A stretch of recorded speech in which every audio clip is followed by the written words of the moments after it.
Hey guys, EST here. Sorry for the AC in the background, but it's 94 degrees today, so I'm not turning it off. Boy, if there's one thing that makes you want to hope that the grid and society and everything doesn't collapse, it's air conditioning. Heck, the last time a tornado came through, I had trouble sleeping because it got up to 80 in my house.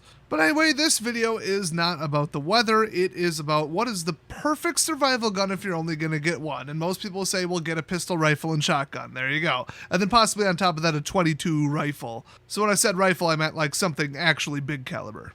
You get those 3 to 4 and you're all set, right? Yeah, but I mean, I totaled up in my head, you're definitely over 1,000. I mean, get it all brand new and get really good respectable stuff, you'd be flirting with almost $2,000 potentially. Especially if you add up, buying 4 different types of ammo. What if you're on a budget? What if you're in an area where guns are uncommon? What if you're in the middle of a gun shortage? What should you pick up if you can, if you're just limited to one gun? Just the ultimate survival gun that does everything for every scenario. Well, unfortunately, there's one more divergence that I gotta kind of, say is an exception here. Does it have to be concealable or not? Because if the answer is yes, it's gonna cut out every single gun I'm gonna say in here. Just get a pistol, get a mid-sized pistol. Tiny little, subcompact pistols, they're hard to aim, they aren't effective at range unless you're an expert with it. The sights are terrible, they tend to be cheap, unreliable, they jam, I don't like them. The main capacity is garbage. A normal size 1911, you're not hiding that. It's gotta be in the middle. MP Shield, I mean, that's a good one, that's what I got.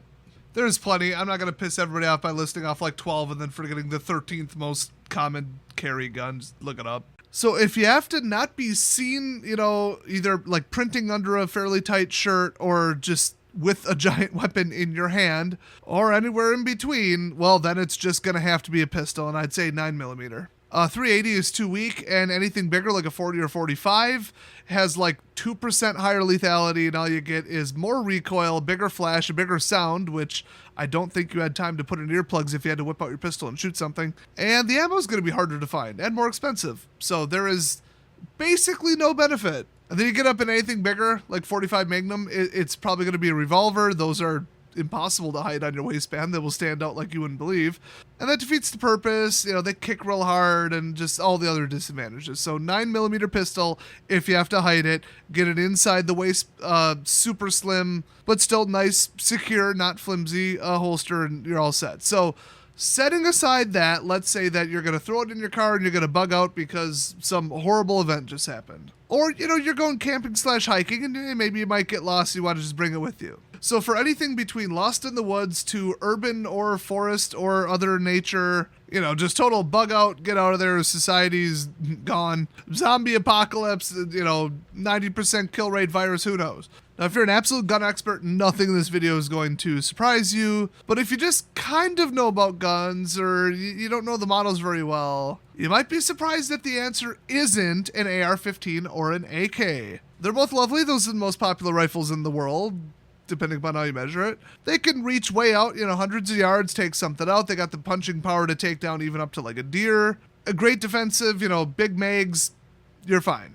Except it's just not a good idea because they're loud, they're very powerful, they have overpenetration in an urban environment, and really they do one thing. I mean, you could shoot something up close technically, but it's take rifle bullet, send it down range, hit target.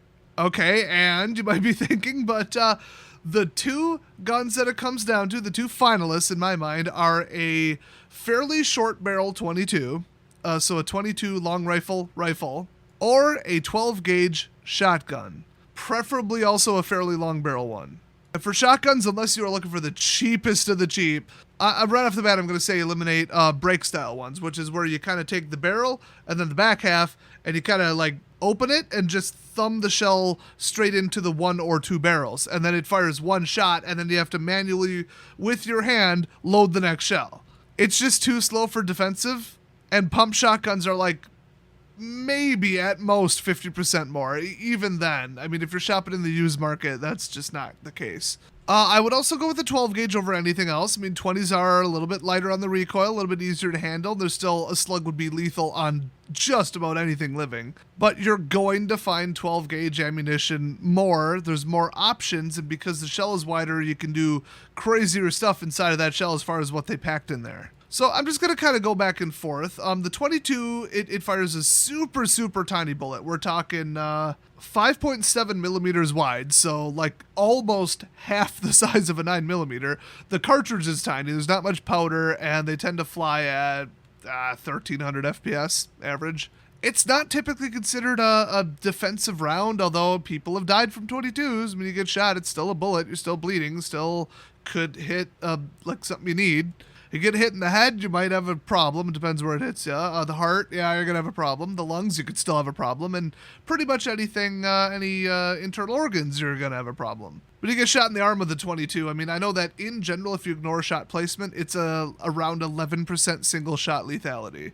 So, I mean, honestly, you get shot in the arm, unless you're a complete idiot, you're unconscious or something and you bleed out, it's got to be close to a 0% lethality. You get hit in the arm by a shotgun slug, it's got to be close to 100% lethality. You're definitely losing the arm. So let's talk capacity. The average 22 long rifle that I've seen, at least tube fed, I guess even mag fed, it's going to be somewhere between like 10 and 20 rounds. So that's not bad. I mean, that's a fair amount of shots. I mean, it's not like a 40 round banana mag from an AK. It's not like I've never seen a super high capacity 22 magazine. They're just kind of rare. They're usually aftermarket and they usually jam. So shotgun's just a pump tube fed shotgun, which means there's a barrel, under it's a tube. The tube holds the ammo. You pump it once, it puts the ammo right up by the barrel, pull the trigger, it fires it down the barrel. Pump it again, it ejects it, loads the next one. You're looking at about 5 shells in the average tube. Might be able to fit a 6th one in there if it's like a long barrel, like, duck style one. So defensive capabilities against humans or animals, the shotgun just stomps on the 22. I'd rather have a 22 than nothing. I mean, you're still going to hit the person. They're going to be critically injured. They're going to be in pain, but the stopping power, the knockdown power, I should say, very, very, very little. The hydrostatic shock, the initial pain, the time to loss of consciousness on average, all of those benchmarks, it's going to be just pathetic with a 22. And with a shotgun, especially a slug, which is just, one big chunk of lead. So we're basically comparing like solid lead bullet to solid lead bullet, I guess. It's called a sabot, but whatever. Sabot / slug. The shape is a sabot. I mean, I don't want to get too into the details here. I mean, it's like getting hit by a cannon. It's roughly equivalent with the impact energy to getting shot by an ultra high caliber rifle. So that target's going down. So ease of aiming. How accurate are they? The 22 with iron sights is going to be pretty darn good with most guns. And then you don't have to mess around with the scope and the scope drifting or any of that. If you get the iron sights set, they tend to stay set. And even with like a cheap little crappy optic, some little $30 3 to 9x variable, whatever, like a Tasco or something. I've never had a problem with those myself. It's going to be pretty accurate. I mean, I've seen people take 100-yard shots with a 22 and still make them. The wind is more of a factor. It's not that heavy of a bullet, but it's possible. 25, 50 yards for sure. And you can sneak up that close on a rabbit, a squirrel, a groundhog, whatever. So if you're looking for food, there you go. Shotgun, extremely inaccurate. But with the caveat that if you're shooting slugs, yeah, it's not great. I mean, I've seen people a lot better than me with shotguns who don't fear the recoil. They're highly trained. They've put hundreds of rounds through it. They're comfortable with it. They could shoot it. I think I've seen people with iron sights or just like bead sights do 50 to 100-yard shots and hit like a steel target that's supposed to represent like a person width, like 2 feet wide-ish. I think 18 inches is a standard, but whatever. But the thing is, though, the slug's going to drop significantly because it's not very aerodynamic, actually. It's very blunt. I think a slug will just outright hit the ground after like 400, 500, 600 feet, somewhere in that neighborhood. A lot of rifles will go a mile plus. 22, I'm not even sure. Depends on the ammo. I mean, I could buy 1600 FPS ammo for my rifle. That's a lot different than the, 1100 Winchester Super Axe. Remember, if I were to double the speed of a projectile, it takes 4 times the energy, not double the energy. So the difference between 1100 FPS and 1600 FPS with an equivalent weight bullet is extremely significant. And that impact, or that energy, is impact energy when you hit the target. So usually what you get on the average cheap shotgun is just a little brass aiming bead and honestly usually no rear sight. You're lucky to get a rear sight. I think my Winchester 1300, which is ultra common, I think that one had a rear sight. I'm not sure, but if you just got an aiming bead, you're just kind of ballparking it. And with a slug, you're probably not going to hit what you're aiming at unless you're pretty close. So the caveat to that is, well, if it's birdshot, you can probably just kind of BS it, just kind of follow the barrel. aim with the bead. Whenever I bead aim down a barrel, I don't know, I shoot really, really, really low. I usually got to raise it up like a foot on a target at like 25 yards from where I think it is, otherwise I'll put the rounds in the dirt. But I mean, birdshot, it's going to spread out to a pretty good cloud, like many feet wide, so you don't have to be perfectly on. And the same goes for buckshot, which birdshot is like little tiny pebbles of lead, and buckshot is like pretty big spheres of lead, roughly equivalent to like a small handgun bullet-ish. So you fire that at a deer, you only need maybe 1, 2, 3 of them to hit out of the average 9 to 27, depending upon the size. And at even like 25 to 50 yards, if you're not using like specific hunting flight control rounds, you're looking at a spread of like up to several feet. If not, I mean, eventually they're just going to spread out to like a 30-foot cone. The lethality is maintained pretty good with buckshot too. So, your aim doesn't have to be perfect except with a slug. So I prefer buckshot for almost everything. I would not go hunting with a slug, except that a slug is just, wow, will that take down the animal.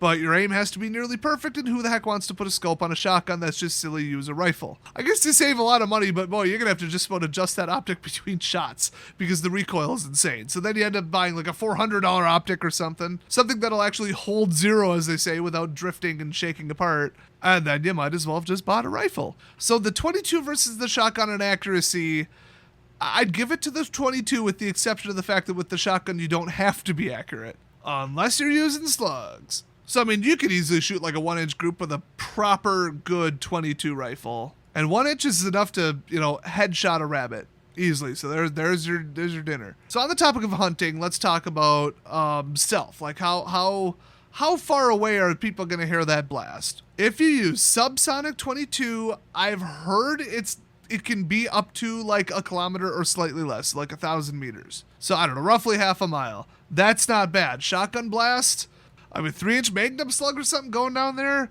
multiple miles, I would expect. So if you're just trying to hide out in the woods and don't want to attract attention, good or bad, or you don't know, you just want to stay away from people for whatever reason, yeah, that shotgun's going to give away your position real quick. You better be ready to book it miles. And then it's almost impossible to hunt small game with a shotgun. A 12 gauge is going to shred a rabbit into confetti almost regardless of what you use. There will be no uncontaminated usable meat on a rabbit if you hit it with buckshot or a slug, and I'm not sure what birdshot would do to a rabbit. My guess is at a certain distance where you wouldn't just obliterate it, it would probably just bounce off and piss it off, or injure it, make it bleed pretty badly, and then you'll find it 500 feet away, which you won't because it's really fast. It won't break bones like it will on a bird who has like somewhat hollow-ish bones. That's why birdshot is called birdshot. But I will say, with a 22, I mean, you gotta wait for that bird to land or something. You ain't gonna hit that thing in mid-flight. No way. But then again, in shotgun land, what if you don't have birdshot? So now what if you wanted to shoot a deer because that's what you came across, or like something kind of big? I mean, you could probably kill a fox with a 22, but that's about the upper limit. So if you came across a deer and you try and kill it with a 22, you just aren't going to. It's not impossible, but come on. So with a shotgun, you can kill whatever you can come across, but then let's say you have to, for stealth reasons, because you don't know who heard you, now you got to get 3 miles away from where you took the shot, bare minimum. Oh, and you got to drag a 100+ pound deer, and also you can't refrigerate it. I mean, you can try and smoke it, but honestly, I'll just tell you straight up, I have no idea how to smoke meat and preserve it. I have a basic concept. I've seen people do it, but I don't get the chemistry behind it, so I'd probably screw it up. Also, I've seen people in survival challenges screw it up and do it wrong, and they get rotting meat. Call me crazy, I'd prefer a refrigerator. So, I mean, is there a point to taking down a 100-pound game in a survival situation? Kind of wasteful, and you're going to track bears, depending upon where you are, so, no. So, the 22, as far as overall hunting for, like, stealthiness, quietness, even with the big zinger rounds, I mean, they're almost hearing safe. You almost don't even need earplugs for them. It's going to be a bit of a pop, but the subsonic ones are pretty darn quiet. And through a silencer, aka a suppressor, holy cow, are they quiet. That's the only round that subsonic can get down to like almost Hollywood movie quiet. Like you might have trouble hearing that like 300 feet away. So overall hunting, just for food, it's the 22 pretty much hands down, unless there's nothing but birds in your area, I guess. Better have sharp eyes to see where it dropped though if you don't have a hunting dog with you. I mean, a 22 could take out a grouse on the ground, which is where they like to hang out. So, I mean, I'm just saying, 22, I'd take it over a shotgun. And I think that really is the tiebreaker, because it's like, if you're out in the middle of nature, especially the woods, and you have a gun, what is it primarily for? And I'd say self-defense and getting food as discreetly and quietly as possible, and accurately. And the 22 is just a little bit better. Also, shells are huge. If you want to hold like 30, total shots of the gun worth of ammunition, it's going to be pretty heavy. Slugs you're looking at, but what would that even be, 10 pounds maybe? I mean, those are pretty heavy slugs. 30 rounds of 22 you could fit in your pocket. You wouldn't even know it's there. I mean, a box of 500, sure, a couple pounds, throw it in your backpack, 500 shots. 500 shells of shotgun, I don't think that would even fit in the backpack. Like, bottom to top, and then your backpack would be like many tens of pounds. So ammo capacity, carrying capacity, and then I would say the average 22 is a little bit lighter than the average shotgun too. So movement, I mean, that's going to be huge. Wearing you down, yeah, okay. But here's the thing, okay, what if you're in an urban environment? Well, there's not much food to shoot. You can shoot at some pigeons, I guess, or some squirrels, rabbits. They're everywhere in my neighborhood. But, if it's just a very tense but completely inner city, population dense kind of thing, well, I'll just get a rifle. But like I said, I'm eliminating that because they're virtually useless out in the woods. They're super loud. The rounds are heavy. It's like the worst of every world between the shotgun and the 22. But if you just got to worry about humans, yeah, I'd take a rifle, thanks. But next best would be the shotgun, hands down. I wouldn't even use a 22 in the city. In an urban environment, there's no point. I mean, you got range and you could piss somebody off and maybe kill them, but the stopping power is going to be, oh, look, I hit them with the 22, and I better run away because they're not going to be dead for a while, if at all. No knockdown, no instant unconsciousness, nothing. Now, shotguns, you want to talk about versatility. Here's where we get weird with like a 12 gauge here. You've got less than lethal beanbag rounds. You can get pepper powder rounds that could shoot a good, 10, 20, 30, 40 feet. It's basically pepper spray, but in a shotgun round. I keep saying round, really shell is the term, but whatever. You can get tracers. Yeah, those exist. I mean, you're not going to fire quick enough and require the target quick enough to make tracers worthwhile, but they're neat. That's where you can see the bullet flying through the air so you can correct your aim between shots. Only really helps if it's, semi-auto. You got the bird shot, which can be less than lethal at distances, but can be lethal up close, can be middle lethal at medium ranges. Could take out, windows, car windows, whatever. It's just nice. You can get flares, signaling flares, inside of a 12 gauge. Those are kind of cool. I think you could even get ones with like parachutes.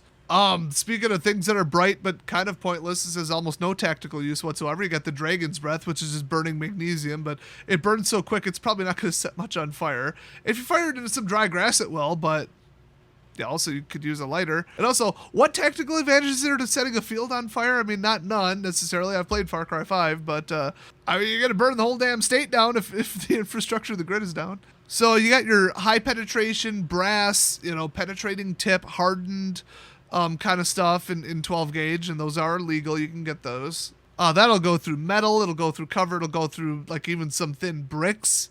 It'll blast through wood. I mean, multiple walls. You can actually get like hollow point slugs that have an expansion of, I think, like 2.2 to 1 is the current record or something ridiculous.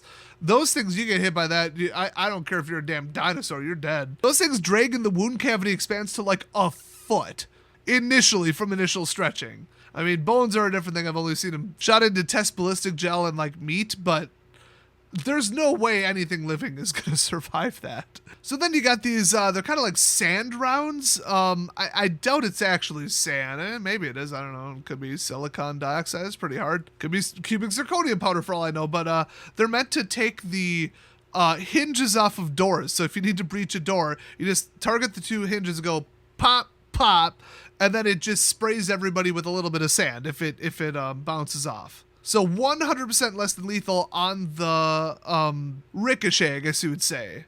Quite a while ago, I actually saw 12 gauges that fire like a couple foot wide nets that are supposed to wrap around like, I wouldn't say helicopters, but for sure drones. Everybody I've seen test them, they don't work very well, and as if birdshot wouldn't take down a drone. But I mean, you could turn your shotgun into a damn net gun. I've even seen bolo rounds, which are supposed to like wrap around somebody's feet and then like dig in and cinch up and trip them with like really, really hard steel wire. You might have heard of exploding 50 BMGs. Well, I mean, 12 gauge shotgun shells are comparable in size, so they actually make explosive slugs. In fact, I would suspect that they even make incendiary. Hell, the flare I just said, I mean, its penetration is going to be kind of bad, but it'll probably go through a window and definitely set a building on fire. The fire off that thing is insane. Allegedly, there's even a shell that works like a flashbang. I don't know much about it. I've just heard of it.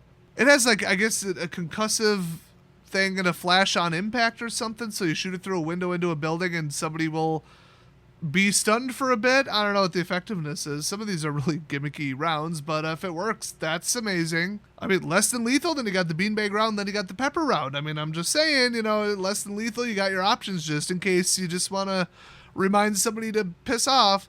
And then you can switch to, like, slightly lethal or extremely lethal. I mean, you got the signaling things, you got the flames. So for an urban environment, I'd say 12 gauge and just have every type of exotic shell for everything you could ever want. You know, door breaching, less than lethal. You could even have salt rounds. Those will hit somebody and make them think twice. It's going to burn pretty good, but the salt rounds are virtually incapable of killing somebody. You also kind of underload the powder too. Or if you just want somebody to bleed, I've seen razor blade rounds. Commercially, I know of ones called piranha rounds. They're supposed to just cut up somebody's skin but not go in too deep. They might bleed out, but like really, they're just going to be like, holy crap, I'm injured. Not sure if that really classifies as less than lethal, but oh no, it was just July 4th before I recorded this. Of course, I actually saw a store selling 12 gauge confetti shells. I don't know what the defensive use of that is, maybe signaling, but oh, and I knew there was another one, the rubber slug. Of course, it's like the beanbag round, but a little bit less likely to break a bone. It's still highly unpleasant. So the ridiculous amount of different things that you can do with these is amazing as far as tactical, less than lethal, or lethal options, but it's still really, really difficult, if not impossible, to kill small game with a shotgun. So for an urban environment, I would say shotgun, but get out of an urban environment if things are serious enough that you need to carry around a shotgun. So in other words, a drastic grid collapse, something just terrible large scale, or just Portland right now. Not saying it's legal to carry one around. I'm just saying them, San Francisco, Detroit still, Chicago, New York, any place run by a Democrat lunatic. But anywhere else, out in nature, away from people, it's got to be the 22. The shotgun's close, it's not terrible. And if you almost want to just average between, well, maybe it'll be urban, maybe it won't, who knows. I just want one thing that does absolutely everything. Yeah, you could go with the shotgun, but you're going to be really sad when you run out of shells and you can only carry so many. They do make those handy bandoliers where you can put like 20 or 30 of them, though. It's like a belt that goes in around your shoulder, kind of like a Rambo thing. Those are neat, but I got to give it to the 22. I would say if somebody's going to buy one gun, you can get a cheap 22 for just over 100. You know, get a box of ammo for, well, it's 2021, so I shouldn't even quote a price. I don't even remember. It's been so damn long with this ammo shortage. There was a 22 shortage even in like 2016 through 2018, if I remember correctly. I heard it used to be 8 cents a shot. I don't know. It's still, I mean, right now, you could probably reasonably pay a scalper $10 for a box of 50. But also, if things are like tense but still operating and you need to look like you're not carrying a weapon, it's just not going to be anything other than a pistol. You could put like a folding 9mm or like a 45 caliber Kel-Tec sub 2000 Gen 2 into like a backpack, but it's still going to be like 18 inches and you're still carrying it in something, but you ain't putting like a 22-inch barrel, 30-some inch total length gun like down your pants or something, and people ain't going to notice. So 22s and shotguns, they're out for that. And sawed-off, you want to talk about an accuracy problem, plus legality issues. And still, I mean, that's going to be bigger than a 500 Magnum. Shotguns and rifles are just bigger than pistols. You're just not going to hide them. So with all those considerations, I got to hand it to the 22, but you do you. You definitely, you plan for your area, where you plan to be, if you're in, if you're out, if you're already in a rural area, if that's where you plan to escape to, in case things get a little too tense. And all things considered, remember what I said at the beginning of the video, 2, 3, or 4 guns is a lot better if you can afford it. Portability, ammo selection, it's all going to be an issue, but I mean, just having them, owning them, and just being able to have a pistol on you with a rifle, or a big rifle and a small rifle, or a pistol and a shotgun, you're going to be so much further ahead because a pistol can easily take out a rabbit. You get one big gun and one small gun, I guess would be the best way to put it. You're going to cover a lot more bases. So 2 is so much better than 1. I would say more than twice as useful as one if I were to just kind of relatively, give it a safety slash usefulness score. So with that in mind, make sure you check out my first time gun buying safety video, and then my what do different calibers do video. One is not edited and up on my channel yet at this time, and one is. So by the time you're watching this, it probably is. So go look for those. I'm not going to have a whole lot of firearms content besides just the basic stuff on this channel, so not much to watch, but there is all kinds of other topics I cover, so check out the video list on my channel, and I will see you guys next time.